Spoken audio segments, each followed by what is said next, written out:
All right, back for same problem, E and F. So it says K of X is equal to this. So we're gonna find K prime of X. That would be a quotient rule. So I'll do derivative of the top times the bottom minus the top times the derivative of the bottom all over the bottom squared. Okay, so it asked me to find K prime of 0. So that'd be F prime of 0 times 5 minus F of 0 times 2 all over 25. So F prime of 0 we've already found to be -1, so that becomes a -5. F of 0 is 3, so that's -6. So we get a -11/25. I have no key to this, so there's a chance I make mistakes. If you see one, let me know. But derivative of top times bottom minus top times derivative of bottom over the bottom squared, plug a 0 in. I think we got everything there. Next says, consider the differential equation, this guy. Let y equals h of x be the particular solution. Okay, so last time they asked me for a general solution. This time we're finding a particular solution. So we're going to separate variables, and we know that h of 0 equals 1. So I'm going to separate variables. I can't separate the y from the 2 and the 3 minus, so I'm going to bring that all over here.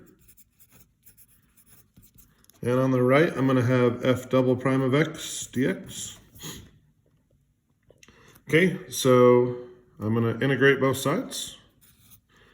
So the only way this guy gets to the bottom is if it's a natural log of 3 minus 2y. And then this is the place where this is going to fool most people. Anytime I take an antiderivative, I want to make sure when I take the derivative, I get what I want. So if I handled the natural log, that'd give me a 1 over 3 minus 2y. But if I take the derivative of the inside, that gives me a -2. I don't want that -2, so I have to multiply this by -1/2. On the right, the antiderivative of f double prime of x is f prime of x plus c. Okay, I'm going to multiply everything by a -2. So I get natural log 3 minus 2y equals -2 f prime of x minus 2c.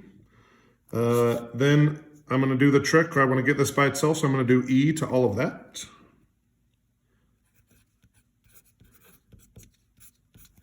So equals e to the -2 f prime of x minus 2c.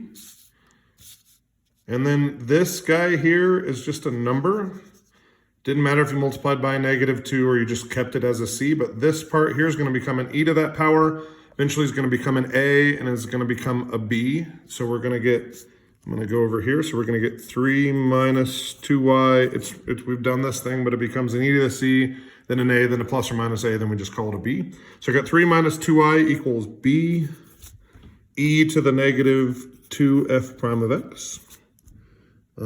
If I want to go ahead and solve now, I can do that. So if I plug in a 0 for x, this would be f prime of 0, which is -1.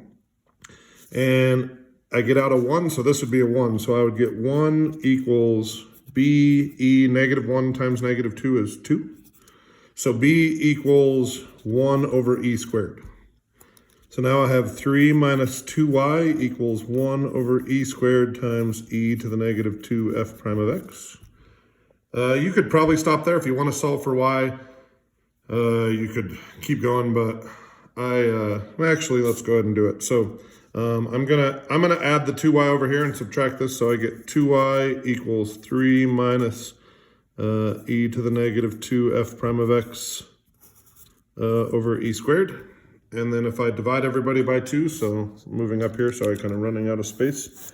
If I say y equals 3/2 minus e to the -2 f prime of x over 2e squared.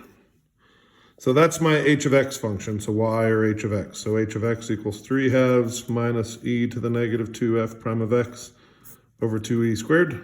And then it wants me to find h of 2. So h of 2 would be 3/2 minus e. If I put in a 2 here, f prime of 2 is 1, so we get e to the -2 over 2e squared. If I simplify this, I would get 3/2 minus, 1 over 2e to the 4th, something like that. So that's a bitch of a problem. Again, most of you are not going to get all of this. Get the parts you can get. There's going to be points for separating your variables. There's going to be points for integrating. Always check to see if you had a chain rule that you didn't account for. So I think this is fairly doable if you know how to separate variables here, here. And then once you start solving for C, if you plug in at any point, if you get stuck, make sure you just go plug the 0, 1 in somewhere just to prove that you knew you needed to do that even if you can't solve it. Okay, so a very hard problem. Your focus needs to be, can I get some points? You don't want to leave a problem blank. A lot of people are going to do that, so don't be one of those people. All right.